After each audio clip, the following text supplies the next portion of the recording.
Another sleepless night, Highness. I'm starting to believe I'm never going to have the pleasure of startling you awake.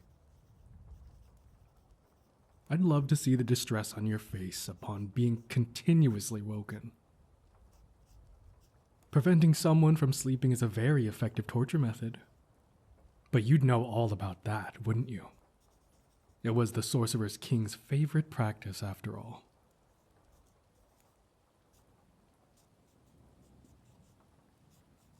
Silence yet again. You wound me, Highness.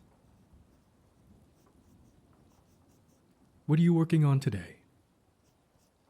Ah, an enchantment to cleanse the well of a village in the south. It's about time. Those people and their livestock have been relying on rain for far too long. My apologies. I will back away. I'm always fascinated by this dichotomy of how one so rotten can have such delicate handwriting.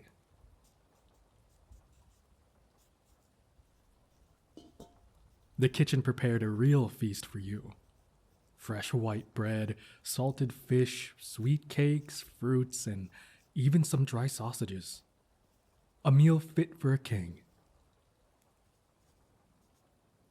Meanwhile, the peasants and people outside these castle walls are scrambling to gather food for their children, faced with the land you and your family have left poisoned and hostile. The brothers and sisters of light are sleepless trying to fight the curses.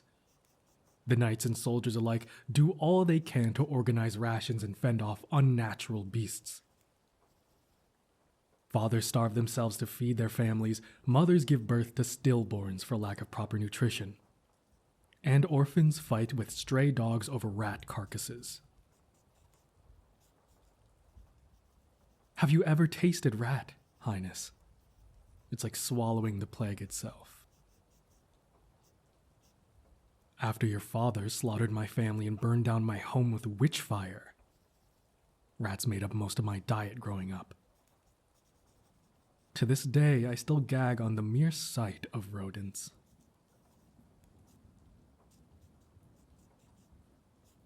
Yet the child of the Ashenberg sorcerer sleeps in a castle, on silk pillows and fed better than the Majesty himself. If the people had the strength, we'd likely have riots on our hands demanding you to be burned at the stake. We knights are too loyal to our king and our oath to go against his orders. Trust me when I say that his loyalty is all that stands between us and the soldiers. We've been forced to execute a few who tried assassinating you. None of us blame them for their actions. We'd much rather execute you. Aren't you the fortunate one? You were even given the second largest room in the castle to store all your father's grimoires and books. I'm no faithful, but the hair on the back of my neck stands every time I enter this chamber. Demonic knowledge makes my very bones tremble. You, however, must feel right at home.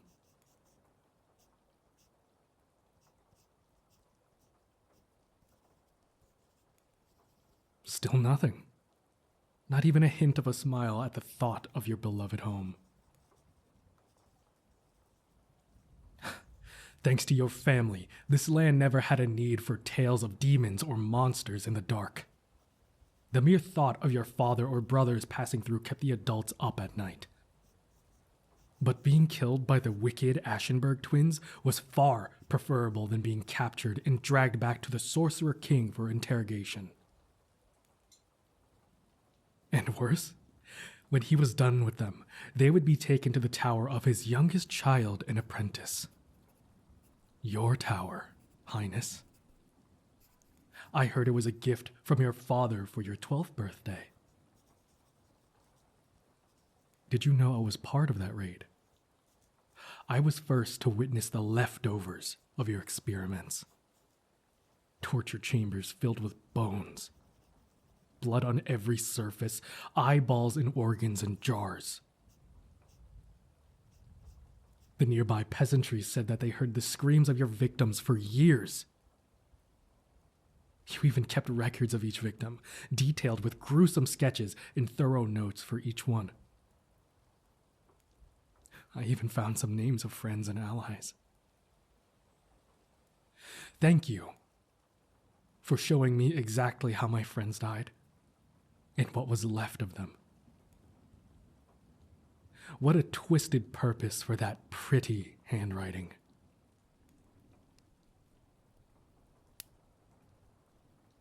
When His Majesty asked for someone to become your bodyguard, I did not hesitate.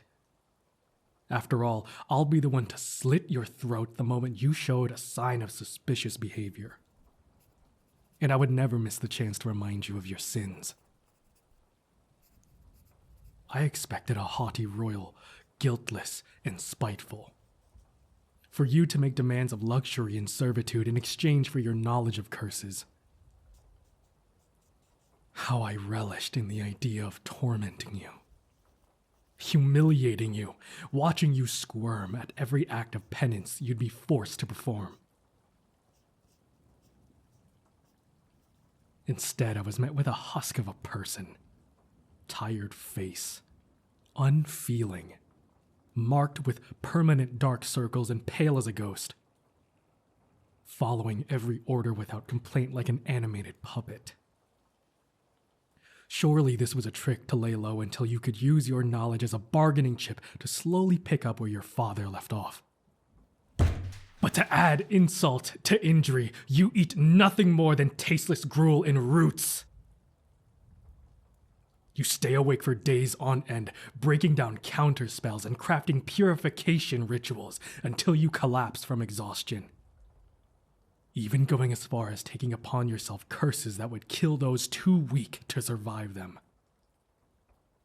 You never once complained when they bring you to the edge of death. And instead, you recover and do it all over again.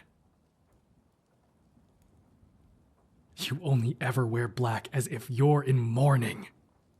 What do you have to mourn for?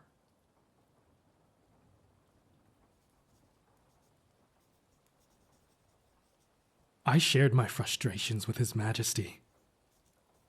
Asked him in no uncertain terms why he would allow you such comfort. And he told me a story.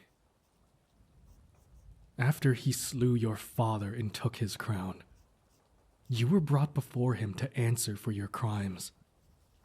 You remained silent and scornful, as one expected. Then one of the castle's slaves rushed in, stopping the blade meant for your neck.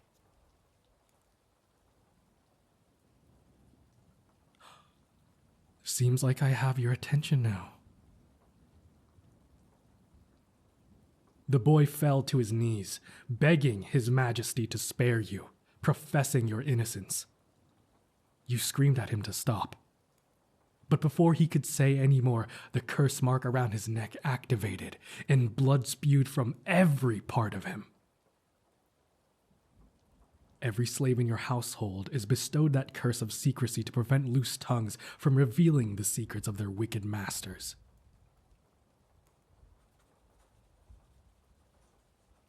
The knights who were present that night said the same thing. You crawled to him, held him as his blood stained your pretty clothes. You cried over him, refusing to let go until you yourself passed out. According to your Majesty, you only said one thing. Why you could have gone home. I could not believe my ears. The cursed apprentice of the Ashenberg sorcerer, who shares his blood in sick designs, would cry for another. Absurd. Your brothers were known to take many pets for their sadistic amusement and desires. Was the boy a favored one of yours, perhaps? Did he do tricks for you? Fetch sticks? Or maybe he warmed your bed at night. So you are capable of anger. Good. Anger never lies. Stop. I will not stop, Highness. Not until you answer me. Why was a mere slave more worthy of your tears than your own blood? More than the hundreds of innocents you've tortured and killed in your tower. Speak!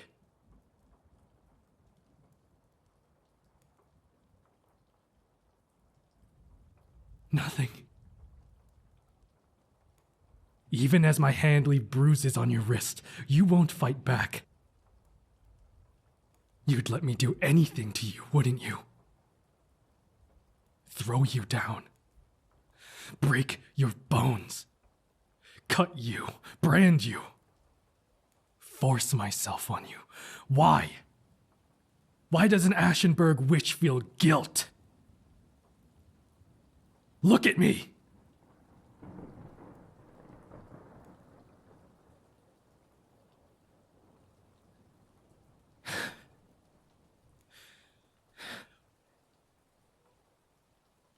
I was 10 when I lost everything.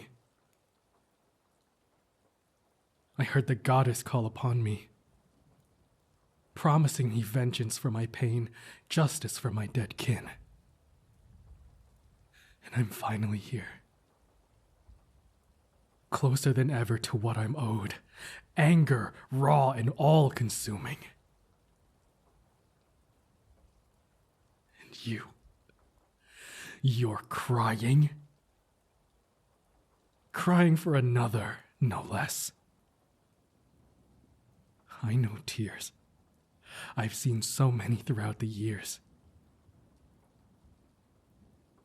Despair, horror, fear, guilt, anger, suffering.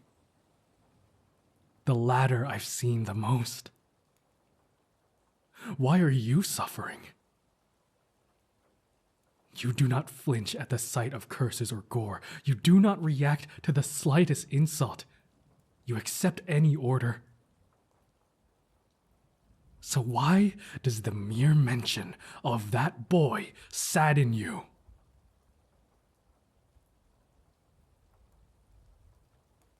Stop begging. It does not suit you. Had he not spoken, you'd have been executed then, and there alongside your wretched kin. And he'd have lived finally free of your father's tyranny, free to return to his parents. Yet he gave it all up for you. Well, have you nothing else to say? If, against all I believe and all my instincts, you are innocent, why won't you speak up?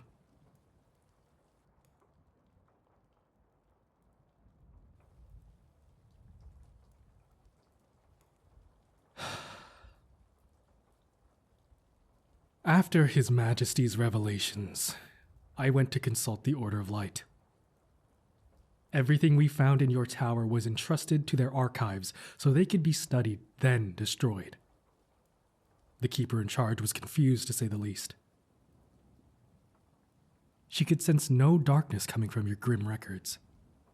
Each one of your collected bones, blood jars, and organs were indeed human, but taken from corpses. Your decorative bells were enchanted to produce horrendous bone-chilling screams and cries when shaken.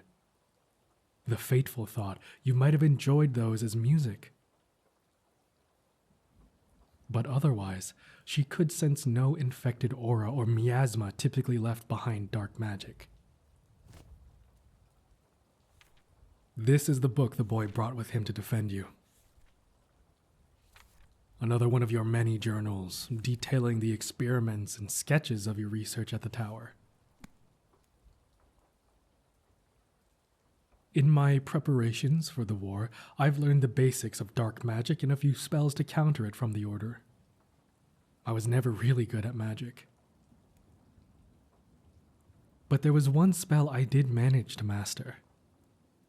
The one that made illusions fade away. Luxum. hidden behind illusions of wicked research and gore. Hidden records. Records of your father's victims. Their names, birthplace, sketches of their faces, why they were brought to the sorcerer. Nothing your family cared much about. And under the crime section, notes about the procedures they underwent at the tower. I've witnessed countless times the monstrous mutations your father made of his victims, morphing their bodies into whatever beast-like shape he pleased. But according to these notes, only you changed their faces and altered their memories. You never killed anyone, did you?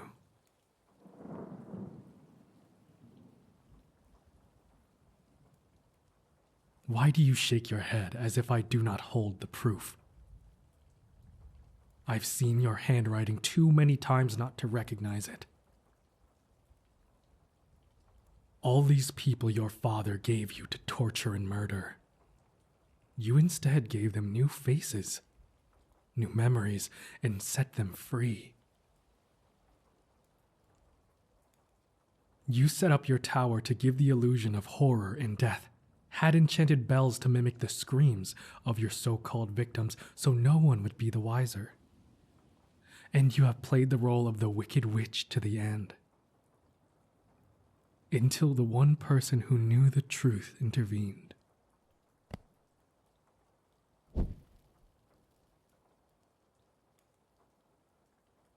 Now you burn the proof of your innocence? I do not understand, Highness. It's as if you want to be punished for these crimes. You could have thrown yourself out of a window, or let yourself be poisoned. Yet you persist.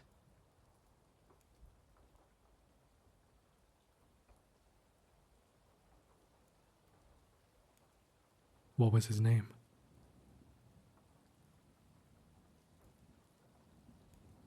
Alroy.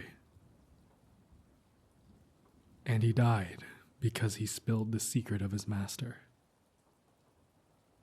Your secret. Is that why you endure? Guilt for a wasted life.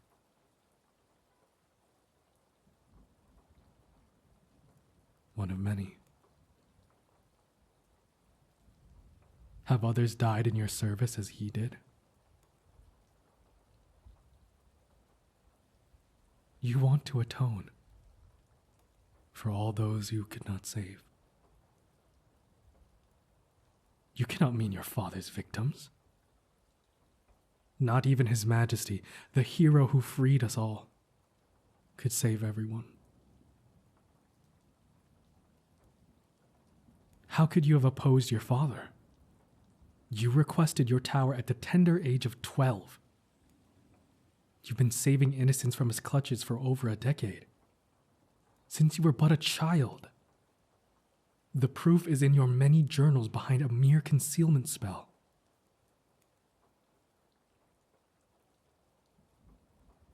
Highness, the sorcerer loved no one but his demonic art. Even his children were mere pawns.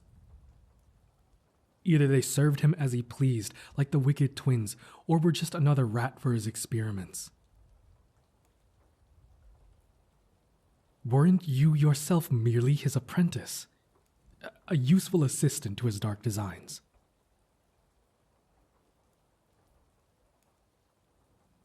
He trusted you enough to let you close. And you could have tried to kill him if you truly tried. I don't believe that to be true. The sorcerer was a cunning devil and much more powerful than you.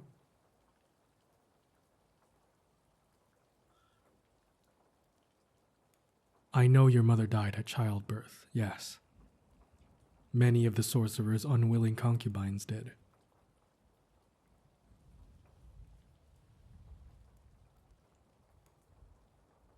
She was a sister of light. The only person to match your father in wit. You believe it played a role in how he treated you. He never hid who he was from you, but still acted as a father? Played with you, held you when you cried, dropped everything to help you no matter how small the matter? You were the only one he loved. You told yourself he was too cunning and too powerful for you to try anything, but what?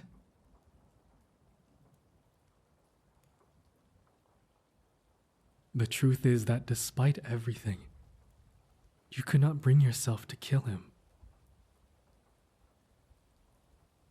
Because you, the only one the sorcerer loved him back as any daughter loves her father.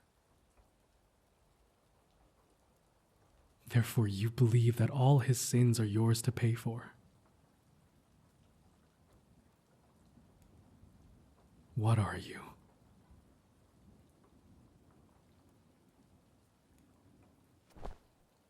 Highness, what are you doing? Stand up. You're begging for what? I mustn't tell anyone and dispose of all of your records. Why would you ask me such a thing? An agreement with the king. You will help rid the lands of the curses and miasma your father's magic left behind. Yes, this is why His Majesty spared you. More to it, you say. Once the land has been healed and the people are free to prosper, His Majesty must execute you? Must. Yes, I did say the people are frightened and suffering still. So much so that they might turn on each other out of fear or sheer survival instinct. What are you getting at?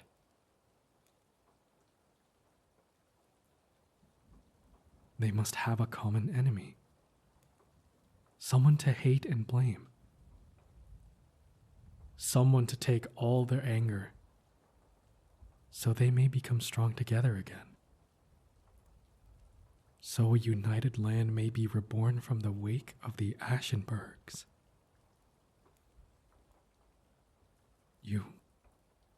You die for this cause.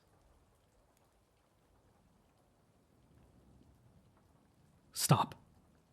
Stop talking.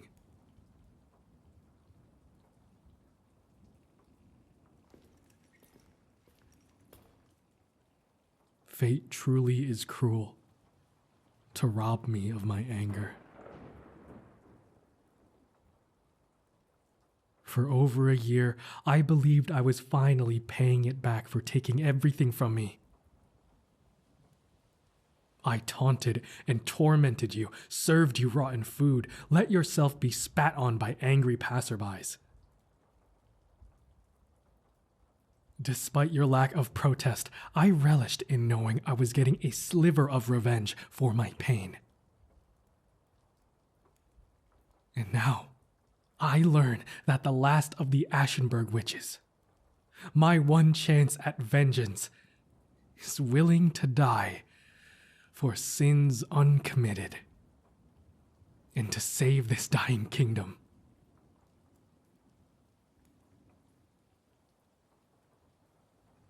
Where does my anger go now, Mother of Light?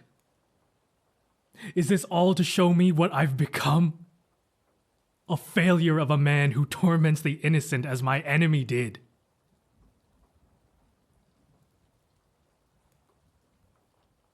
What did you say? You could erase my memory.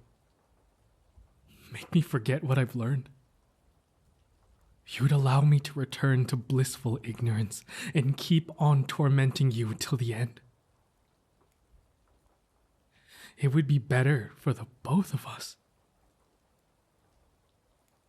Now, enough. Spare me your kindness. I don't think I can handle anymore.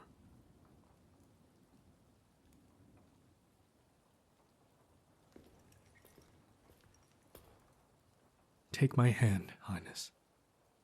Please stand. How many of us know this arrangement? His Majesty, as well as the 3 knights and the Sister of Light who were present that night? I see. I suppose that makes 6 of us now. Yes, Highness. I will keep your secret. I will help you erase all proof of your goodness in this world and let it despise you. I will guard you until you rid this land of its rot, no matter how long it takes. And for my own atonement, I will remain by your side.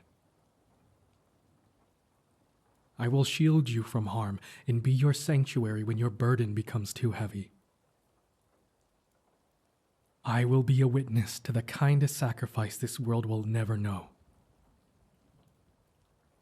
And if it pleases the goddess, I will stay by your side until the end.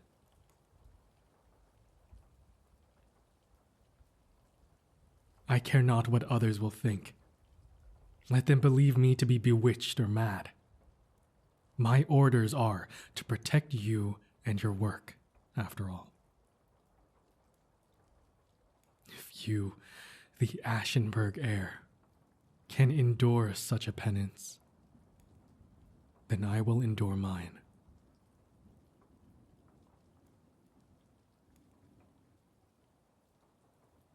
A friend? Yes, Highness. If you'll allow it, I will be your friend. Here, take this. Dry your tears and eat while the food is still warm. And please, no more restricting yourself. You need all your strength.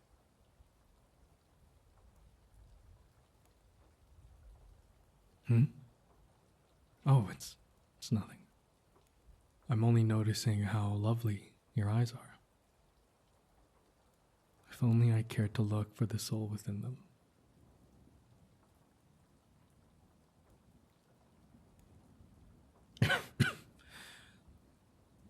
You care for a cup of wine? After all this, I think we both deserve a drink. Very well, Highness. I'll be sure to ask the kitchens for the cheapest one. I will return shortly.